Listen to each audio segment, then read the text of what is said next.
back to Disturbing Reasons to Be Afraid of the Dark. This is part two. Two men that collected souls. Now, this one is Fox Hollow Farm. This one is longer than the other one. It does actually have paranormal incidents in it. Incidents. I can't talk today. But I will be posting pictures up here of the real capture. What they captured when they used to take pictures on the farm, and when paranormal investigators would go to the farm. Now, I believe the farm is up for sale again because no one could stay there for long.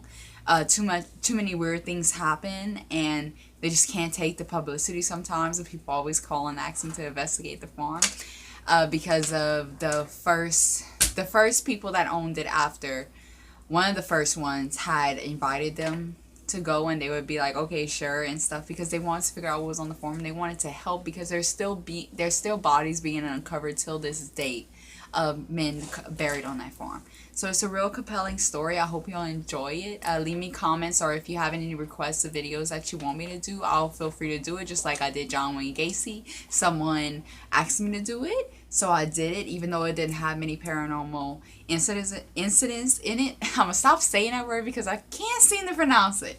But anyway, without further ado, let's get started.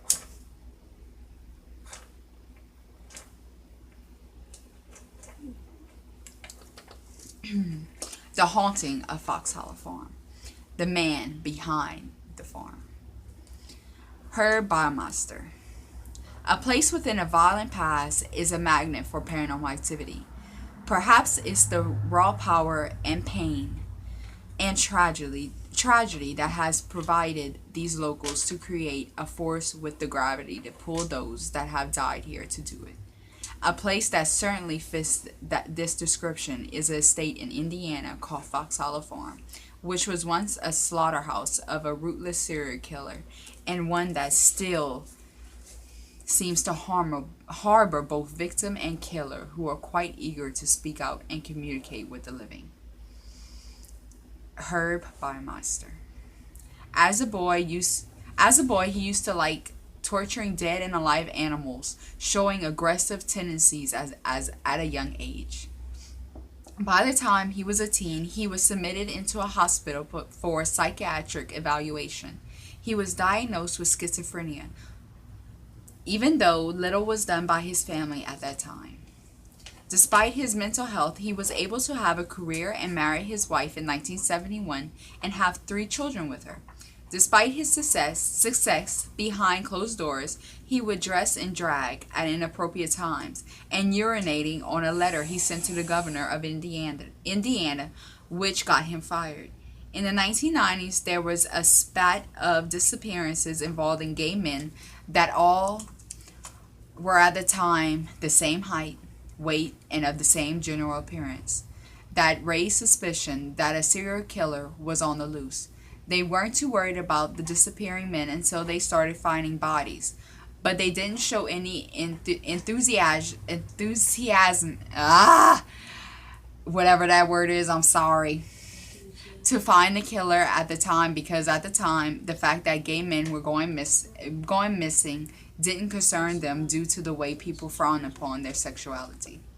No one thought of Herb as the killer, but his home life was deteriorating due to his drinking. Then his 13-year-old son found a skull on the Fox Hollow property. Herb told him it was a medical skeleton that was left to him by his late father. Oddly enough, they believed him, and the remains oddly disappeared from the property, and when asked about it, he said it must have been a wild animal. When the police got a tip about Herb, it was from a bar owner complaining about him and his weird behavior. The cops followed his place all the way to Fox Hollow Farm. When they asked if they could search the property, they were refused. After all, they didn't have any real evidence other than he was at a gay bar. The police were forced to back down.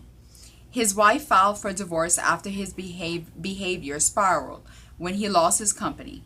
When Herb left the home for business, his wife allowed the police to search the property out of disgust of her soon-to-be ex-husband, awakening the trove of horrors that are still remembered to this day. Police would unearth 11 dead men on the Fox Hollow farm. Only 8 of them were ever identified. They believed he killed many more men and scattered their remains around Indiana and Ohio, to which he went on business trips a lot. Later, it was pieced together that Herb would go cruising gay bars for men and bring them home and pry them with alcohol. Then take them to his pool to swim and strangle them or drown them, or to later bury their bodies on the Fox Hollow estate. There was a camera found in the pool room, but no tapes were found. It is believed he would videotape his murders to watch them again. He fled Indiana to Ontario, Canada, where he was seen by a state trooper who said he was acting suspicious, and he had a stack of videotapes on the passenger seat. The trooper did not know who he was, so he had to let him go.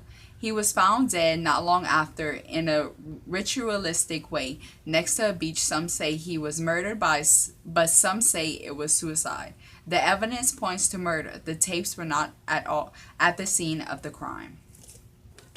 And this is going to be the part of the witnesses that lived at the farm after. So this is the haunting of Fox Hollow Farm. In 2009, Rob and Vicky bought Fox Hollow Farm estate. Despite knowing the gruesome things that happened on the property, they were joined by Rob's colleague, Joe, who moved into one of the estate's apartments. It was not long after that they realized something wasn't right about the property. It started with incredibly realistic nightmares. The dreams were about someone chasing Joe. It was and felt so real to him. When he awoke, he started running and ran into the doorframe. Not long after that, the electronics would seem to come on their own, even when they would be unplugged. There was also knocks on the floors, the doors, and walls. On one occasion, there was a knock on Joe's door that was so intense it rocked the whole door frame. When he opened the door, there was no one there. And I will add that Joe's apartment was above the garage, and in order to get to it, you had to go up a flight of stairs. When he turned around after closing the door, his dog started growling, and the doorknob started to jiggle. And then the door was smashed open with enough force, splinters went everywhere. There was no one on the other side of the door.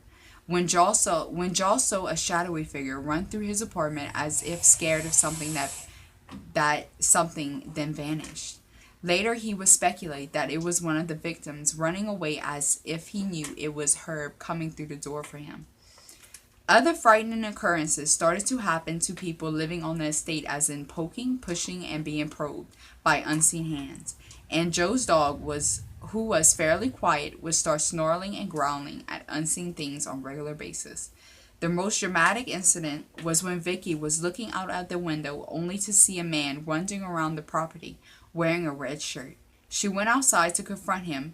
It's then she noticed he had no legs. He proceeded into the woods, where he vanished. They searched but didn't find him. The mysterious man was also seen by Joe when he was walking his dog. When his dog started chasing the apparition, it disappeared. Later, they discovered the bones of a man where the apparition was seen. After they removed the bones, the apparition was never seen again. Joe later had an experience where he found one of his kitchen knives on the counter. When he looked at the wall, it was full of cuts and carved scratches. And there's many more occurrences that happen at that home. I mean, they do a documentary type thing on Paranormal Witness. They have, I think, 2 movies. If I could find the pictures of them, I'll post them up here. I know Ghost Adventures does an investigation on Fox Hollow Farm. And even if you just type it in on YouTube, you will find the documentary on Fox Hollow Farm of the people going there and investigating, and they caught many EVPs. Some are they're so surreal, and it's heartbreaking because some of them are the victims, and they say run, he's coming, and some seem to believe they're talking about Herb coming for them, because they think that since he killed so many men on that property, that he's keeping in all their souls there. That's why I call it the soul collector for these 2 videos. It seems like the men would just kill to collect souls onto their properties. They did it for some purpose.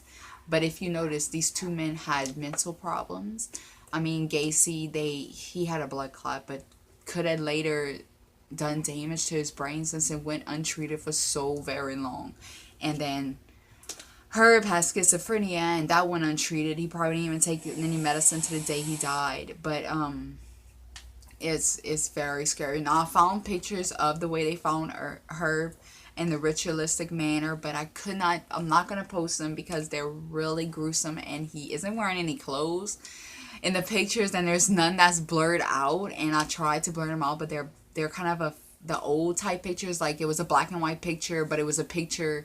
It was a picture of a picture, so you can't do nothing with it.